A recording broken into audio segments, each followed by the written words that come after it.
ಕಾಣಂಥದ್ದು, ಕಿವಿ ಕೇಳೋದಲ್ಲ, ಈ ಕಣ್ಣಿಗೆ ಕಾಣಂಥದ್ದು ಒಂದು ಯಾವ್ದಾದ್ರು ಇದ್ರೆ you please tell me, I am ready to surrender. 2019ರಿಂದ 2023 ಮಧ್ಯದಲ್ಲಿ ಹಿಂದೇನು ಅಷ್ಟೇ. ಹಿಂದೇನು ಯಡಿಯೂರಪ್ಪ ಹಿಂದೇನು ಇದ್ರಲ್ಲ, ಅವ್ರ ಗೌರ್ಮೆಂಟ್ ಇತ್ತಲ್ಲ, ಹಿಂದೇನು ಬಿಜೆಪಿ ಗೌರ್ಮೆಂಟ್ ಇತ್ತಲ್ಲ, ಹಾಗೆ ಲೆಕ್ಕ ಹಾಕೊಳ್ಳಿ, ಅದು ಲೆಕ್ಕ ಹಾಕೊಳ್ಳಿ. It is there government. ಇಲ್ಲ ಯಾವ್ದಾದ್ರು ಎಂಪಿಗಳು, ಡೆಲ್ಲಿ ಎಂಪಿಗಳು ಸೆಂಟ್ರಲ್ ಗೌರ್ಮೆಂಟ್ ಇದ್ದಂತ ಸಂದರ್ಭದಲ್ಲಿ ಒಂದು ಅರ್ಜಿ ಎತ್ಕೊಂಡೋಗಿ ಮೋದಿ ಸಾಹೇಬ್ರಿಗೆ 13 ವರ್ಷ ಆಯ್ತು, ನೀವು ಇಷ್ಟು ದುಡ್ಡು ಕೊಡಿ ಅಂತ ಯಾರಾದ್ರೂ ಕೇಳಿದಾರ? ಏನೂ ಇಲ್ಲ. ನಾವು ಇದು ನಾನು ಒಂದೇ ದಿನಕ್ಕೆ ನಾನು ಮಾಟ ಮಾಡ್ತೀನಿ ಅಂತ ಹೇಳಕ್ಕಾಗಲ್ಲ, ಒಂದೇ ದಿನಕ್ಕೆ ಬದಲಾವಣೆ ಮಾಡಿ, ಇಟ್ ಟೇಕ್ಸ್ ಟೈಮ್. ಸೊ ವಿಧಿ ಇಲ್ಲದೆ ನಾನು ಸ್ಟಡಿ ಮಾಡಿದ್ದೀನಿ, ಹೊರಗಡೆ ದೇಶಕ್ಕೆ ತಿರುಗಿದ್ದೀನಿ, ನಮ್ಮ ರಾಜ್ಯ ಬೇರೆ ರಾಜ್ಯಗಳಿಗೆ ತಿರುಗಿದ್ದೀನಿ, ಎಕ್ಸ್ಪರ್ಟ್ಸ್ ಹತ್ರ ಚರ್ಚೆ ಮಾಡಿದ್ದೀನಿ. ದಿ ಒನ್ಲಿ ಸೊಲ್ಯೂಷನ್ ಈಗೆಲ್ಲ ಪ್ರಾಪರ್ಟಿ ಕೂಡ ರೋಡು, ನೀವು ಜಯನಗರ್ಗೆ ಹೋಗಿ, ಕೆಂಗೇರಿಗೆ ಹೋಗಿ, KR ಪುರಂಗೆ ಹೋಗಿ, all main road the properties are 20,000 rupees per square feet. ನಮ್ಮ ಬೇರೆ ಡೆಲ್ಲಿಲೆಲ್ಲ ಏನಿದೆ ಅಂದ್ರೆ ಅಲ್ಲಿ 5,000 ರೂಪಾಯಿಗೆ ರಿಜಿಸ್ಟ್ರೇಷನ್ ಇತ್ತು ಅಂತಂದ್ರೆ ಮಾರ್ಕೆಟ್ ವ್ಯಾಲ್ಯೂ 20,000 ಇರ್ತದೆ. ಅಲ್ಲಿ ವೈಟ್ ಟು ಬ್ಲಾಕ್ ಇದೆ, ನಮ್ಮಲ್ಲಿ ಇಲ್ಲ. ನಮ್ಮಲ್ಲಿ ಇರೋದ್ರಲ್ಲಿ 90% ವೈಟ್ ಆಗಿದೆ. ಮಾರ್ಕೆಟ್ ವ್ಯಾಲ್ಯೂ ಹತ್ತತ್ರ 10,000. ನಾವಿವತ್ತು ಏನಾದ್ರು ಒಂದು ರೋಡ್ ನ ಅಗಲ ಮಾಡ್ಬೇಕಾದ್ರೆ we have to pay the double the price. Double ಕೊಟ್ಬಿಟ್ಟು ಇವತ್ತು ಏನು ನಾವು ಬೆಂಗಳೂರು ಬಿಸ್ನೆಸ್ ಕಾರಿಡಾರ್ ಇವತ್ತು ನಾವು ತೀರ್ಮಾನ ಮಾಡಿದ್ವಿ, BD ಆಕ್ಟ್ ಅಲ್ಲಿ ಡಬಲ್ ಕೊಡಕ್ಕೆ ಅವಕಾಶ ಇಲ್ಲ, ಹಳೇ ದುಡ್ಡೇ ಕೊಡಬೇಕು. But still I have taken decision, I am taking before the cabinet. ಕೋರ್ಟಲ್ಲೂ ಕೂಡ ನಾವು ಬೇರೆ ಅಫಿಡೇವಿಟ್ ಫೈಲ್ ಮಾಡಿದ್ರು ಕೂಡ ಆ ರೋಡನ್ನು ಮಾಡಬೇಕು ಅನ್ನೋ ದೃಷ್ಟಿಯಿಂದ ಆ ಬೆಂಗಳೂರು ಬಿಸ್ನೆಸ್ ಕಾರಿಡಾರ್ಗೆ ಅರ್ಬನ್ ಅಲ್ಲಿ ಡಬಲ್, ನಮ್ಮ ಗ್ರಾಮೀಣ ಪ್ರದೇಶದಲ್ಲಿ ತ್ರಿಬಲ್, ಜೊತೆಗೆ FIR ಬೇಕಾದವ್ರಿಗೆ FIR, TDR ಬೇಕಾದವ್ರಿಗೆ TDR. ಅದ್ರ ಒಳಗಡೆನೆ ರೋಡಲ್ಲೇನೆ ಪಕ್ಕದಲ್ಲೇ ಅವನಿಗೆ ಕಮರ್ಷಿಯಲ್ ಜಾಗ ಬೇಕಾದ್ರೆ 35%, ರೆಸಿಡೆನ್ಷಿಯಲ್ ಬೇಕಾದ್ರೆ 40% ಕೊಡ್ಬೇಕು. ಯಾವಾಗ ಶುರು ಆಗುತ್ತೆ ಟನೆಲ್ ವರ್ಕ್? ಈಗ ಟೆಂಡರ್ ಕರೆದಿದ್ದೀನಿ, ಆಲ್ಮೋಸ್ಟ್ ಈ ತಿಂಗಳ ಎಂಡ್ ಅಷ್ಟೊತ್ತಿಗೆ ಫೈನಲ್ ಆಗ್ತದೆ. ಅದಾದ್ಮೇಲೆ ಕ್ಯಾಬಿನೆಟ್ ಬರಬೇಕು. ಇದನ್ನ ಬಿಲ್ಡ್ ಆಪರೇಟ್ ಟ್ರಾನ್ಸ್ಫರ್ ಮಾಡಿದೀವಿ. 40% ನಾವು ಸಹಾಯ ಮಾಡ್ತೀವಿ, ಮಿಕ್ಕಿದ ಅವರೇ ಇನ್ವೆಸ್ಟ್ ಮಾಡಬೇಕು. It is a very risky proposition even for developers also. ಅಷ್ಟು ಸುಲಭ ಅಲ್ಲ ಇದು.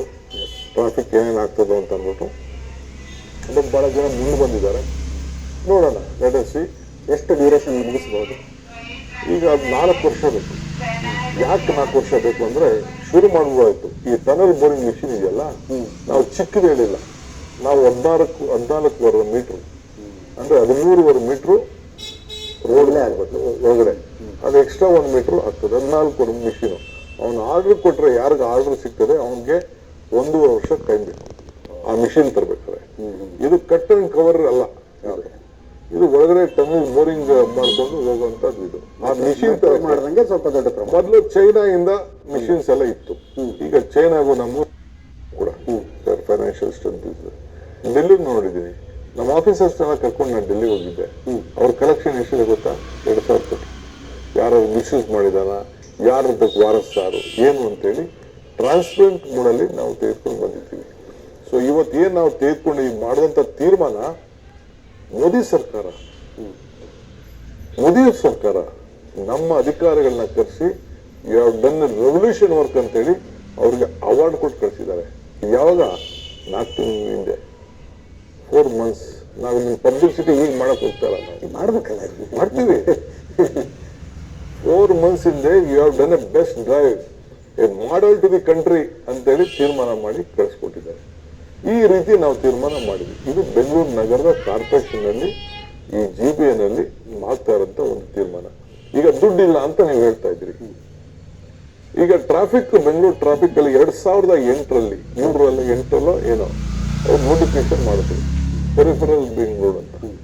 ಇಲ್ಲಿ ಈ ಕಡೆ ಒಂದು 74 ಕಿಲೋಮೀಟರ್, ಆ ಕಡೆ ಒಂದು 60, ಒಟ್ಟು 117 ಕಿಲೋಮೀಟರ್ ನೋಟಿಫೈ ಮಾಡಿದ್ರು. ಯಾಕೆ ತೆಗೆದುಕೊಳ್ಳಿಲ್ಲ ಅವರು? ಟ್ರಾಫಿಕ್ ಇವತ್ತು ನೈಸ್ ರೋಡ್ ಇರೋದಕ್ಕೆ ಅರ್ಧ ಉಳ್ಕೊಂಡಿರೋ ಬೆಂಗಳೂರು. ಆ ನೈಸ್ ರೋಡ್ ಇಲ್ಲ, ಆ ಟ್ರಾಫಿಕ್ ಎಲ್ಲ ಬೆಂಗಳೂರು ಹೊರಗಡೆ ಬಂದ್ಬಿಟ್ಟಿದ್ರೆ ಬಹಳ ಸಮಸ್ಯೆ ಆಗಿತ್ತು. ಯಾರು ಡಿಸಿಷನ್ ತಗೊಳಕ್ಕಾಗ್ತಿಲ್ಲ. ಅವತ್ತು ಮಾಡಿದ್ರೆ ಒಂದು 10-15 ಸಾವಿರ ಕೋಟಿ ರೂಪಾಯಿಲಿ ಸುತ್ತಲ 117 ಕಿಲೋಮೀಟರ್ ಮುಗಿದೋಗ್ತಿತ್ತು. ಇವತ್ತು ಆಲ್ಮೋಸ್ಟ್ 45ರಿಂದ 50 ಸಾವಿರ ಕೋಟಿ ರೂಪಾಯಿ ಅದಕ್ಕಾಗ್ತಾ ಇದೆ.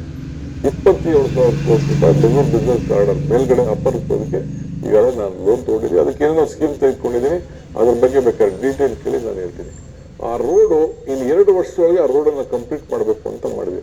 ಆ ರಿಂಗ್ ರೋಡ್ ಆಯ್ತು ಅಂತಂದ್ರೆ ಅರ್ಧ ತಮಿಳ್ನಾಡಿಗೆ ಹೋಗೋರು, ಕೋಲಾರ್ಗೆ ಹೋಗೋರು, ತುಮಕೂರಿಗೆ ಹೋಗೋರು ಎಲ್ಲ ಕೂಡ ಆ ರೋಡಲ್ಲೇ ವೆಹಿಕಲ್ಸ್ ಎಲ್ಲ ಟ್ರಾನ್ಸ್ಫರ್ ಮಾಡೋಂಥ ವ್ಯವಸ್ಥೆ ಆಗ್ತದೆ.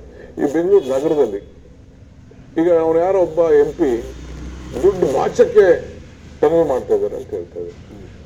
ಹಿಂದೆ ಜಾರ್ ಸಾಹೇಬ್ರ ಕಾಲದಲ್ಲಿ ಒಂದು ಫ್ಲೈಓವರ್ ಮಾಡಕ್ಕೆ ಹೊರಟಿದ್ರು, ಅದು ಬ್ರಿಡ್ಜ್, ಸ್ಟೀಲ್ ಬ್ರಿಡ್ಜ್ ಮಾಡ್ತಿದ್ರು. ಅದಕ್ಕೆ ವಿರೋಧ ಮಾಡಿದ್ರು. ಆಯ್ತು ಬೇಡಪ್ಪ, ವಿರೋಧ ಮಾಡಿದ್ರು.